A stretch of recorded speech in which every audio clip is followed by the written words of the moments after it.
오늘 우리가 함께 볼 말씀은 베드로전서 2장 11절에서 17절까지의 말씀입니다. 한 구절 한 구절 우리 곱씹으면서 함께 우리 합독을 하도록 하겠습니다. 시작. 사랑하는 자들아, 거류민과 나그네 같은 너희를 권하노니 영혼을 거슬러 싸우는 육체의 정욕을 제어하라. 너희가 이방인 중에서 행실을 선하게 가져 너희를 악행한다고 비방하는 자들로 하여금 너희 선한 일을 보고 오시는 날에 하나님께 영광을 돌리게 하려 함이라. 인간의 모든 제도를 주를 위하여 순종하되 혹은 위에 있는 왕이나 혹은 그가 악행하는 자를 징벌하고 선행하게 사는 자를 포기하기 위하여 보낸 총독에게 하라. 곧 선행으로 어리석은 사람들의 무식한 말을 막으시는 것이라. 너희는 자유가 있으나 그 자유로 악을 가리는 데 쓰지 말고 오직 하나님의 종과 같이 하라. 무사람을 공경하며 형제를 사랑하며 하나님을 두려워하며 왕을 존대하라. 아멘.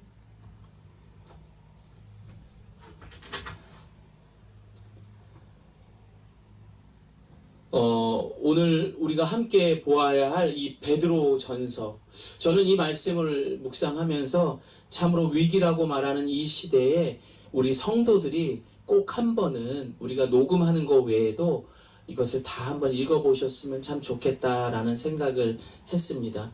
분명 이 내용 속에 이 시간들 우리가 무엇을 해야 하며 무엇을 붙들고 살아가야 되는 데에서 정말 사도 베드로가 낱낱이 아주 정성스럽게 기록이 된 말씀이었습니다. 더불어서 오늘 이 시간에 제가 아니라 이 사도 베드로가 여러분 화면 앞에 나와서 말씀을 전한다라는 생각으로 오늘 이 말씀을 함께 묵상하도록 하겠습니다. 오늘 하나님께서 첫 번째로 우리에게 베드로전서 1장 2절 말씀으로 함께 읽어보라고 합니다. 우리 같이 읽어보겠습니다.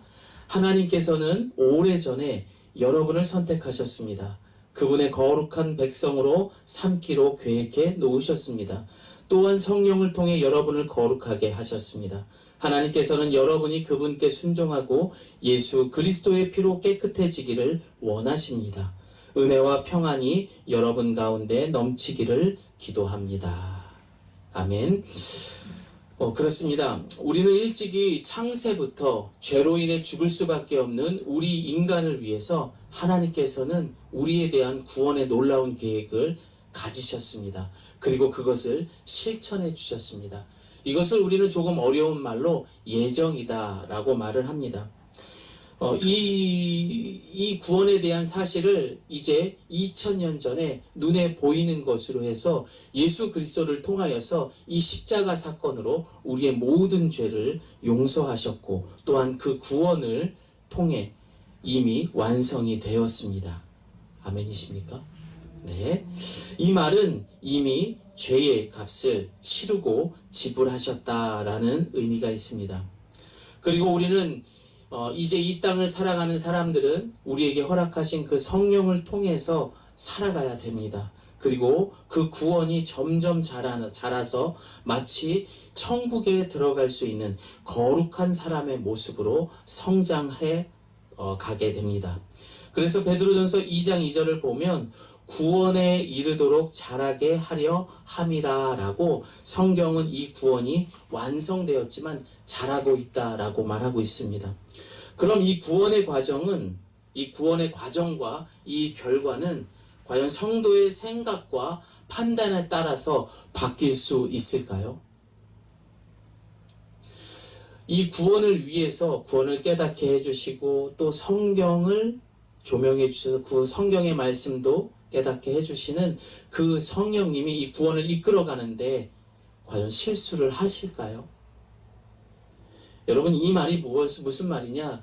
이 앞에 있는 조경민이라는 사람이 타락을 해가지고 이 타락의 여부에 따라서 이 구원이 취소될 수 있다 없다? 없다라는 얘기예요, 여러분. 이것을 조금 어려운 말로 견인이라고 말합니다. 다시 말해서 우리 하나님께서는 이 구원의 계획에 놓여있는 사람들을 향해서는 어떻게 해서든 간에 이 뼈만 남겨져 있더라도 그것만이라도 가져가서 이 구원에 이르게 하시는 것이 우리의 하나님의 구원의 목적이라는 것입니다. 그래서 요한복음 10장 27절에서 28절은 이 견인에 대해서 이렇게 말합니다. 우리 같이 읽어봅니다.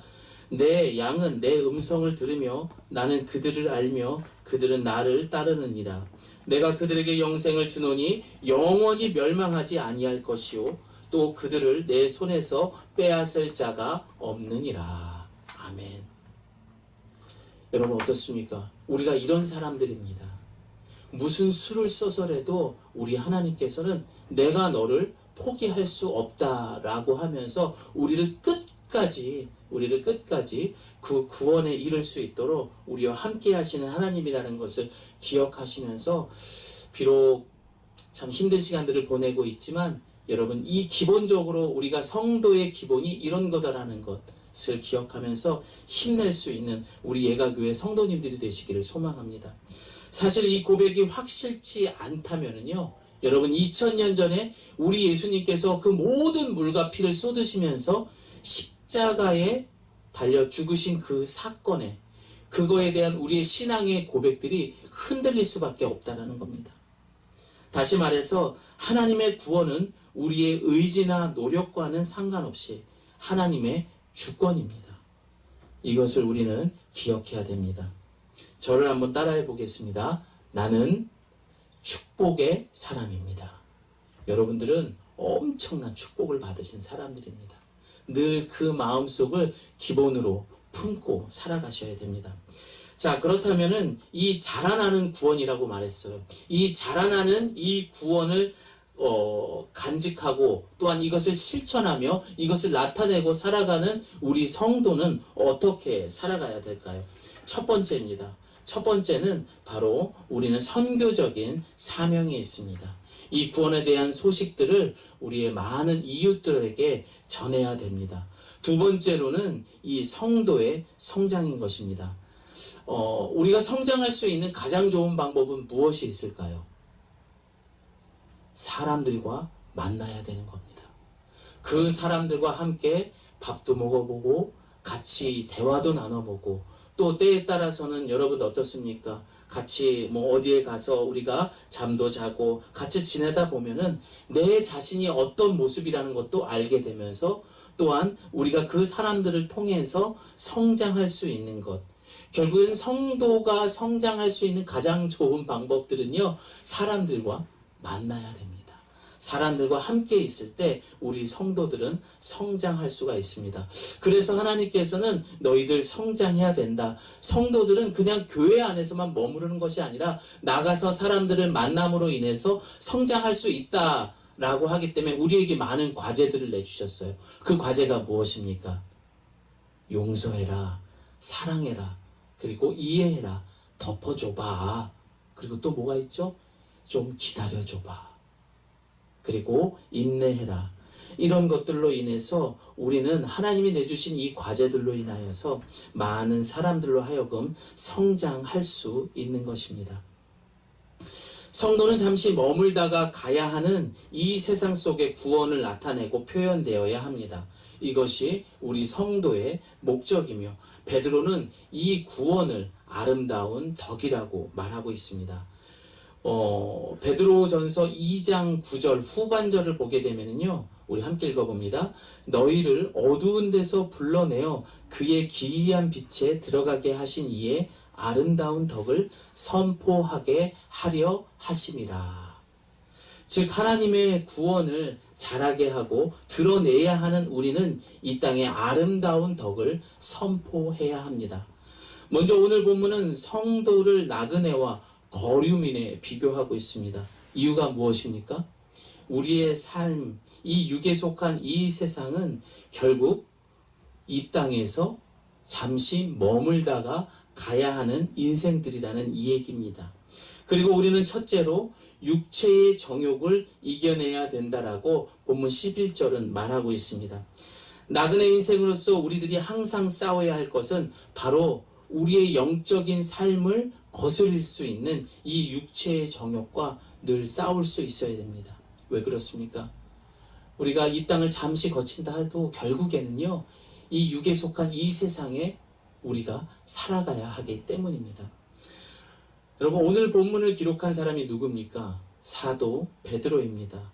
그러나 여러분, 베드로 누가 봐도 잘 아는 사람들이에요. 그의 삶을 돌아보면요, 어떻습니까? 정말 그 사람만큼 자신의 육신의 적욕에 사로잡혔던 사람은 없었을 것입니다. 뿐만 아니라 본인이 성령 받기 전에 이 육신에 사로잡혀 살면서 그와 함께 또 육신에 사로잡힌 사람들을 많이 보고 들었던 것도 베드로입니다. 이런 모든 것들을 통틀어서 오늘 이 베드로 전서를 기록하게 되면서 이 육신에 속하며 정욕에 사로잡힌 사람들을 베드로전서 2장 1절에 사도 베드로는 이렇게 말합니다. 함께 읽어봅니다. 그러므로 모든 악독과 모든 기만과 외식과 시기와 모든 비방하는 말을 버리고 라고 말하고 있습니다. 그러니까 베드로 눈에 봤을 때는 이것을 가진 사람들이 육체의 정욕에 사로잡힌 사람들이라는 겁니다. 여러분, 악독이 무엇입니까? 이 이야기를 하기 전에 여러분, 이 세상 사람들, 그러니까 이 세상 사람들을 말하지 말고요, 육에 속한 사람들, 자신의 배를 채우기 위해 살아가는 사람들이 일반적으로 갖고 있는 이 5가지가 무엇인지 우리가 지금 알아보려고 합니다. 여러분, 악독이 무엇입니까?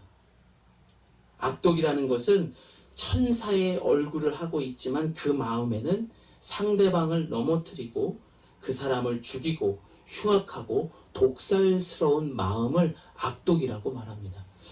아마 그래서 이 성형이 더 발달했는지는 모르겠습니다. 얼굴은 더 예쁘게 선하게 바뀌지만 그 마음은 육에 속해 있다 보니까 더 악독해지는 것입니다.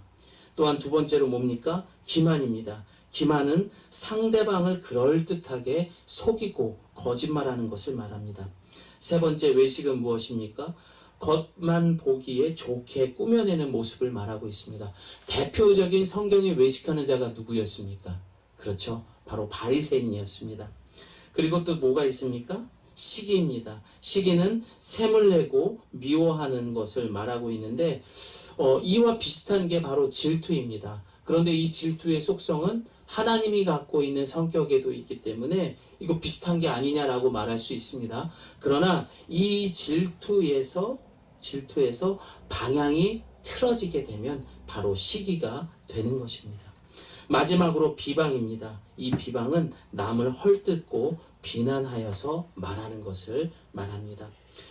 베드로가 육신의 정욕에 사로잡혀서 끝없이 자신의 이 배를 채우기에 살아왔을 때 느꼈던 이 악독과 기만과 외식과 시기와 그리고 비방. 여러분 어떻습니까? 우리의 삶 가운데에도 우리의 모습에서도 이러한 모습이 있었고 또 육체의 정욕에 사로잡힌 이 땅을 살아가는 많은 사람들의 모습에서도 이와 같은 모습들을 우리는 봤을 것입니다. 이 세상의 먹이사슬의 첫 번째가 무엇입니까? 결국에는요, 내가 살기 위해서는 상대방을 어떻게 해야 돼요?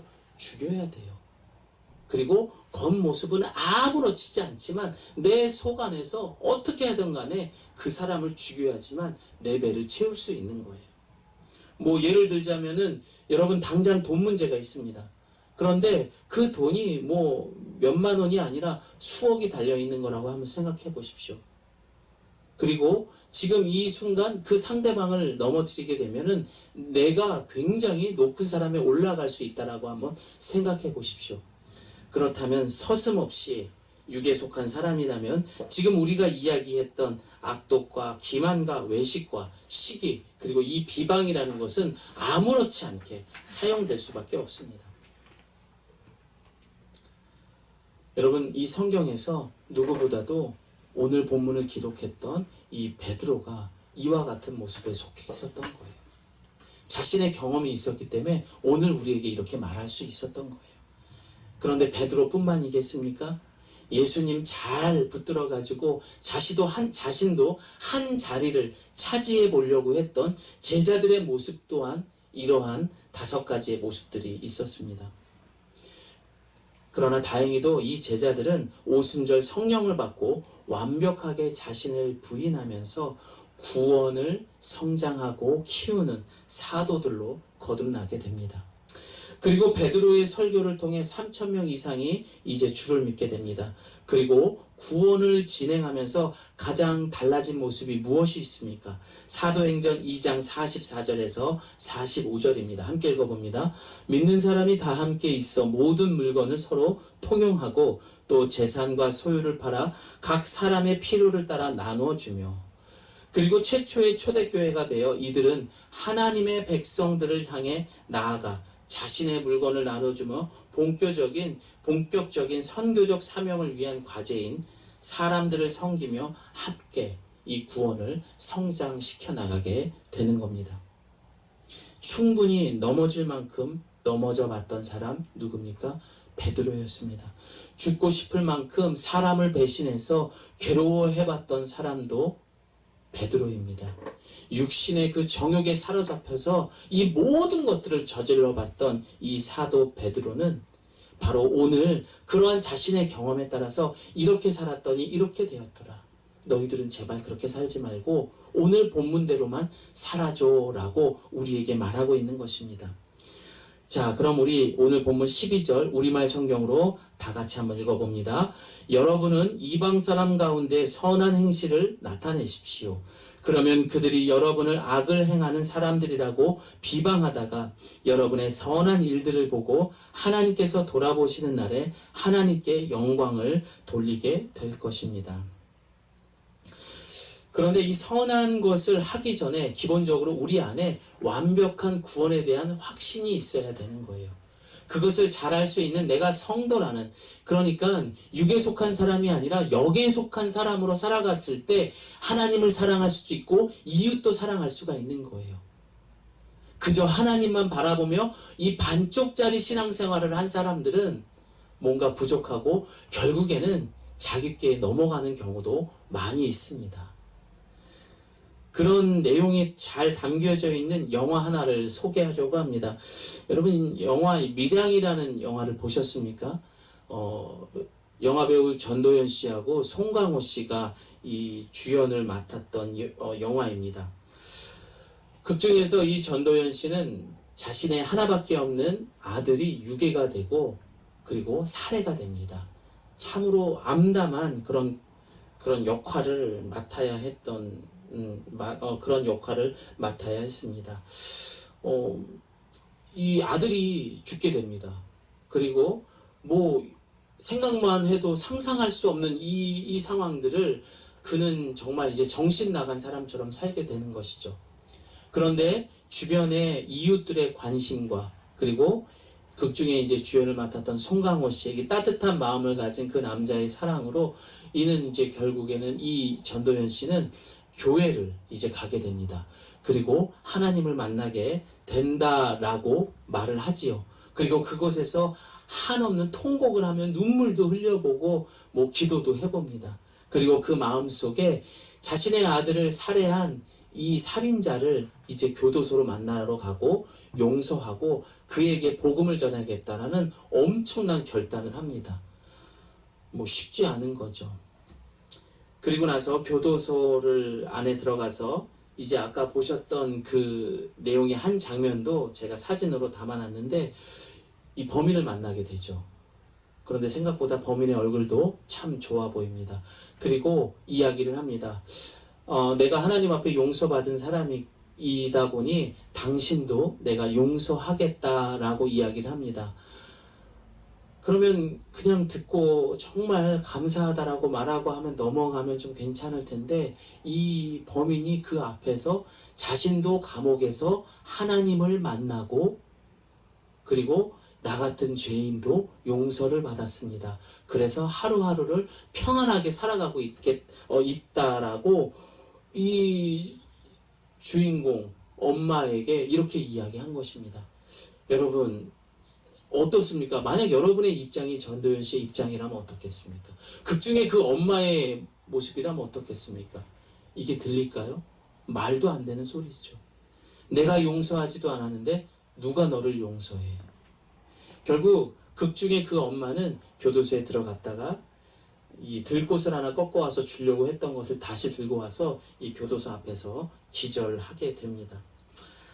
참으로 안타깝습니다. 이들이 하나님을 만난 것까지 너무나 좋아 보였고 또 그런 결단을 하기까지는 하나님이 정말 이들에게 많은 은혜를 베풀어 주셨구나라는 생각을 하게 되어서 좋았습니다.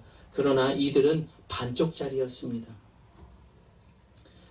중요한 것은 무엇입니까? 예수님께서 이 땅에 우리에게 주셨던 첫 번째 계명을 본다면은 하나님을 사랑하고 이웃도 사랑해야 되는데 우리 이 영화를 통해서 볼 수 있었던 범인이나 이 엄마의 모습에는 나머지 이 상대방을 완벽하게 배려할 수 있는 이웃의 사랑에 대한 것은 부족했던 것 같습니다. 그리스도인으로 진리를 분명히 알고 따라간다는 것은 말과 이론으로는 쉽지만 실제 삶으로 드러내는 것은 참으로 어렵습니다. 만약에 그 범인이 그 여인 앞에서 참회의 눈물을 흘리면서 내가 정말 죽을 놈입니다. 하루하루를 살면서 이날을 잊지 않으면서 당신을 위해서 기도하며 살겠습니다. 정말 내가 죄인으로서 그 여인 앞에 고백했더라면은 이 영화는 기독교 영화가 됐을 거예요. 그리고 아마 극중에 그 여인도 이 남자를 용서했을 거예요. 그런데 그는 그 이웃에 대한 배려가 전혀 없이 하나님에 대한 이야기만 했기 때문에 결국 이 영화는 전도연이 하나님을 불신하면서 계속해서 많은 사건들이 이제 벌어지게 되는 것입니다. 사실 사람들이 많이 모일 만한 곳이 꼭 어떻습니까, 여러분? 교회만은 아닙니다.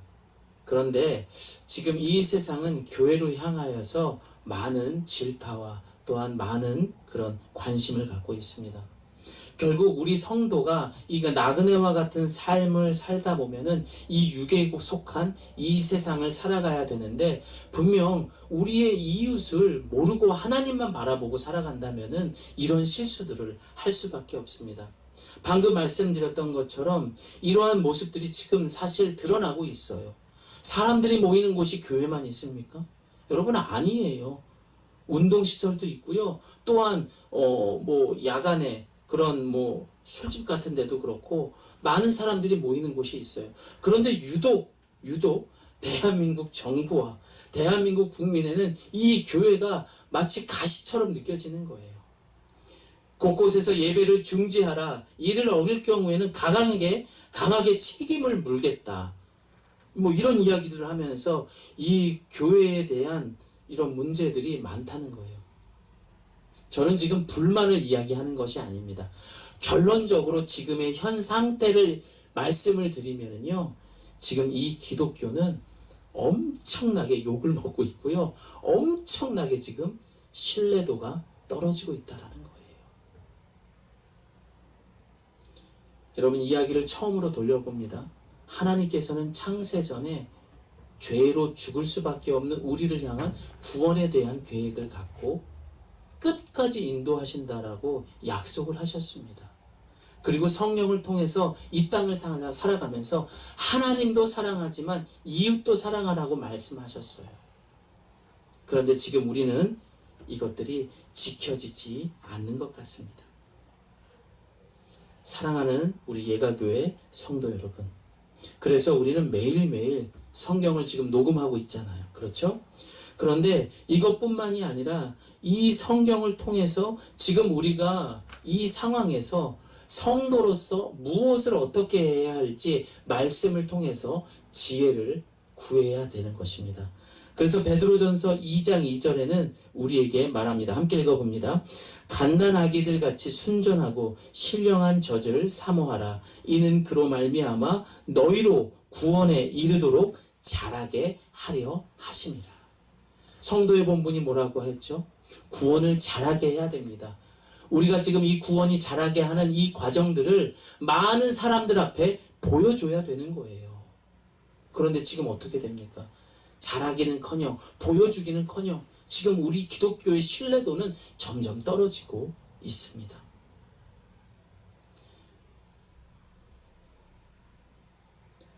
만약에 이 상황들이 베드로가 이 로마의 그런 지배를 받으면서 마치 이 예수가 어떻습니까? 예수님이 그 당시에는 가시와 같은 존재였어요. 베드로는 그 예수님의 제자였고요. 만약 이 목숨을 걸고 신앙생활을 해야 하는 때라면은 얘기는 좀 달라질 수가 있겠죠. 순교를 각오하고 투쟁하며 싸워야 되는 겁니다. 그리고 정말 자랑스럽게 순교해야 되는 것이 성도의 삶인 것입니다. 그러나 지금은 핍박의 때가 아닙니다. 목숨 걸고 예배를 드리는 것이 아니라는 거예요. 우리는 이 구원을 진행하고 성장시키기 위해 오늘 우리에게 주신 말씀대로 우리의 이웃을 섬겨야 할 의무가 있는 거고 책임이 있는 거예요.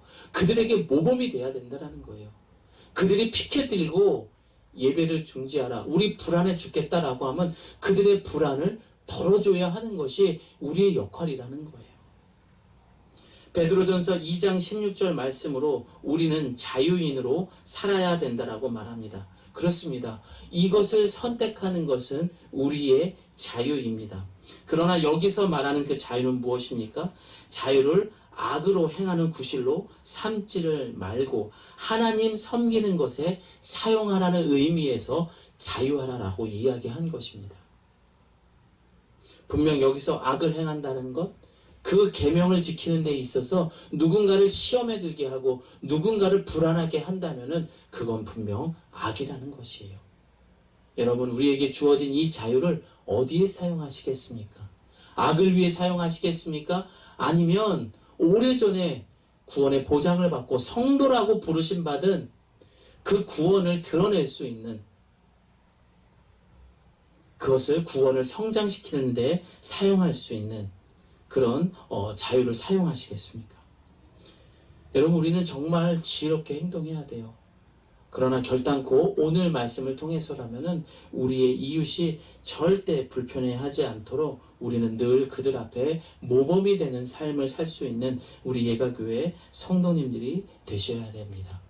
그래서 좀 불편하고 어렵지만 저희는 계속해서 라이브 예배를 드리려고 합니다. 물론 여러 가지 어려운 부분들이 있어요. 뭐 세상에선 이렇게 얘기하더라고요. 저렇게 라이브 예배 드리면서 헌금 그것 때문에 너희들 모이는 거 아니냐. 여러분, 물론 솔직히 그럴 수도 있습니다.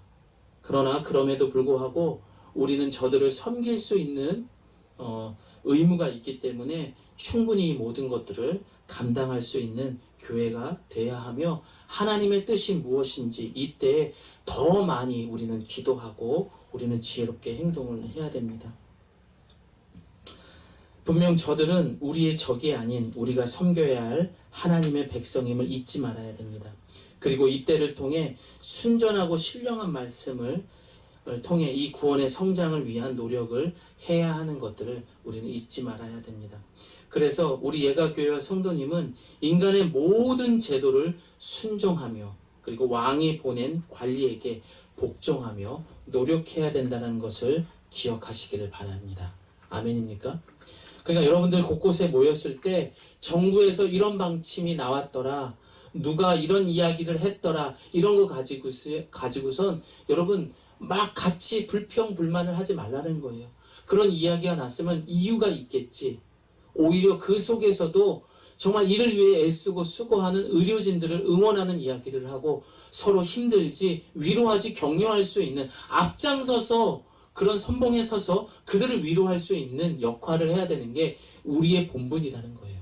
그 본분이 구원을 성장시키는 나그네의 삶이라는 것을 기억해야 됩니다. 만약 우리가 그렇게 해서 그 결과 어떻게 됩니까? 15절 말씀입니다. 우리 함께 읽어봅니다. 여러분이 선하게 행동할 때 어리석은 사람들은 여러분에 관해 더 이상 험담을 하지 못할 것입니다. 이렇게 하는 것이 하나님의 뜻입니다. 아멘. 이게 하나님의 뜻이라는 거예요. 여러분, 참으로 지금은 어렵습니다. 예민합니다. 위기의 상황이라고 말했습니다. 그러나 우리 기독교가 다시금 저들로 하여금 눈을 뜨게 하고 마음을 열게 해서 결국 잃어버린 하나님 백성이 우리에게로 돌아올 수 있는 기회의 시간들을 잡을 수 있다는 거예요. 이것이 하나님의 뜻인 만큼 나아가셔서 좀 듣기에 거북하고 보기에 좀 짜증나는 것이 있더라도 여러분들, 우리는 이미 하나님으로 하여금 큰 은혜를 입은 사람들입니다. 저를 이해하고 사랑할 수 있는 저와 여러분들이 되시기를 바랍니다. 이번 코로나19로 분명 이 세상의 주인이 된 마귀는 우리에게 말할 것입니다. 거 봐라.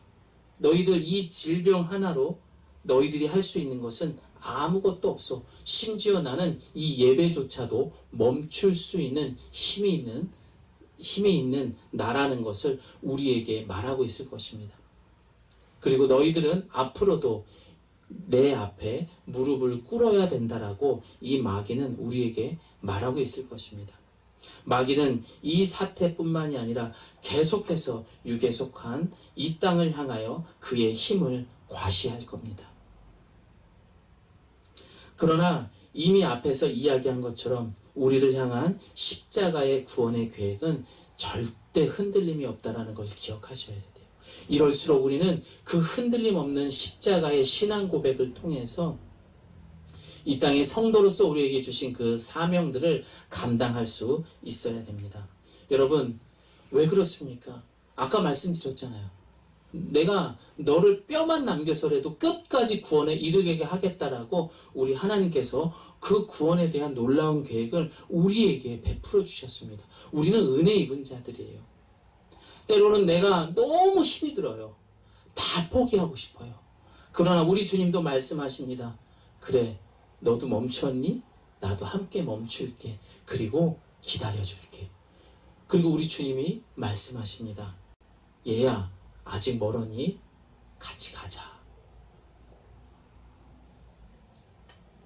그러나 그 중에는 끝까지 버티는 사람들도 있습니다. 그러나 우리 주님도 똑같이 끝까지 버티면서 저와 여러분을 기다려 주십니다. 아직 멀었니? 그래. 내가 조금 더 기다려 줄게. 대신에 너는 나와 함께 끝까지 가는 거야. 우리는 간혹 주님과 동행한다라는 말을 써요. 마치 이것이 내 신앙에 뭔가 좀 있는 듯한 그런 수식어로 사용할 때가 많습니다. 그런데 여러분, 이 동행이라는 말은 내가 주님과 함께 간다라는 것이 아니라 끝까지 우리를 붙들고 우리와 함께 하시는 그 주님이 나를 붙들어 주신 그 의미가 동행인 것입니다. 삶이 버거워 힘겨우면 우리 주님은 우리를 업어주시기도 합니다. 때로는 무서운 아빠로 따끔하게 혼내기도 하며 때로는 외롭다고 찡얼찡얼대는 우리를 안아주시는 그 하나님. 그 하나님이 우리를 성도로 부르신 거예요. 그리고 그 하나님께서 오늘 여러분에게 그 사명으로 우리 이웃들을 향한 이런 모든 것들을 지키라고 말씀해 주시는 겁니다. 여러분, 힘내십시오. 이런 사랑을 받은 사람들이 바로 우리라는 거예요. 이게 얼마나 기쁘고 감사한 일입니까? 우리 같이 고린도전서 9장 19절, 22절, 23절을 함께 읽어봅니다. 시작. 내가 모든 사람에게서 자유로우나 스스로 모든 사람에게 종이 된 것은 더 많은 사람을 얻고자 함이라. 약한 자들에게 내가 약한 자와 같이 된 것은 약한 자들을 얻고자 함이요. 내가 여러 사람에게 여러 모습이 된 것은 아무쪼록 몇 사람이라도 구원하고자 함이니 내가 복음을 위하여 모든 것을 행함은 복음에 참여하고자 함이라. 예수님은 힘이 없어서 십자가를 지신 게 아니에요. 예수님은 아무런 권세와 능력이 없어서 제자들의 발을 씻겨주시면서 그 멍청한 제자들을 끝까지 데리고 가셨던 것이 아니라는 거예요. 지금이라도 심판할 수 있는 그런 예수님이라는 것. 그러나 우리가 읽었던 지금의 말씀처럼 단 한 사람이라도 어떻게 하든 간에 그 구원 열차에 올라타게 하기 위한 하나님이 이 땅을 향한 사랑이라는 것을 기억을 해야 됩니다.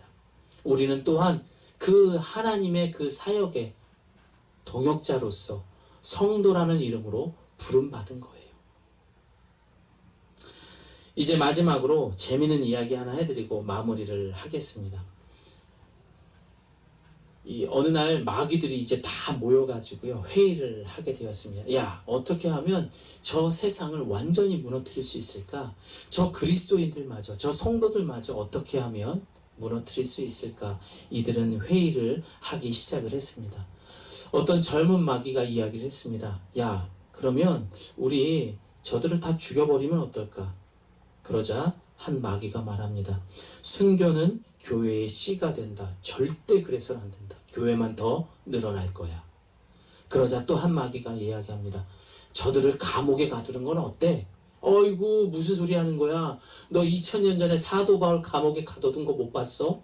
저들은 감옥에 가두게 되면은 더 큰 소리로 찬송하고 기도하게 될 거야. 그럼 뭐가 있을까? 그러자 수염이 아주 많이 나고 오래돼 보이는 한 마귀가 와서 이야기를 하는 것입니다. 여러분, 저들을 무너뜨릴 수 있는 방법을 내가 이야기하겠소 하면서 이야기를 하는 거예요. 저들에게 말씀하세요. 열심히 전도해. 그리고 열심히 이웃을 섬기라고 말해. 그렇게 얘기를 다 하라고 하는 겁니다. 그리고 마지막에 뭐라고 이야기하라고 한 줄 아십니까? 너희들 전도도 하고 이웃도 사랑하고 다 해. 그러나 내일부터 해. 이 말도 함께 속삭이라고 이야기한 것입니다.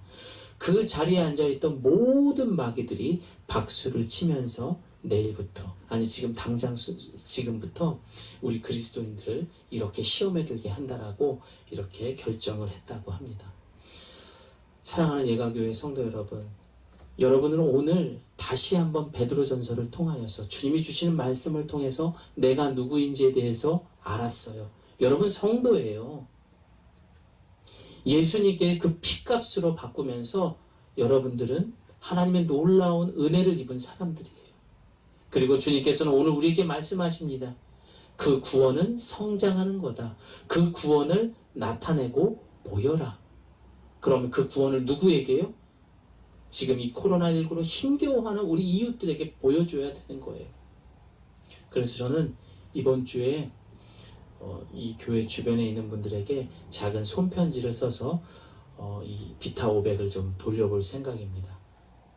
뭐 이런 것도 해보고 또 청소도 좀 해보려고 합니다. 여러분, 작지만 작은 것 하나하나에 정말 충성을 다해서 이 모든 것들이 내가 구원을 드러나는 하나님의 사역이라고 생각한다면은 이번 한 주가 그리 따분하고 힘든 한 주가 안 될 것입니다. 여러분, 이번 한 주 동안에 오늘 우리에게 주신 말씀에 감사하면서 그렇게 실천하며 살아갈 수 있는 우리 예가교회 성도님들이 되시기를 예수님의 이름으로 축원드립니다. 아멘. 우리 함께 기도하겠습니다.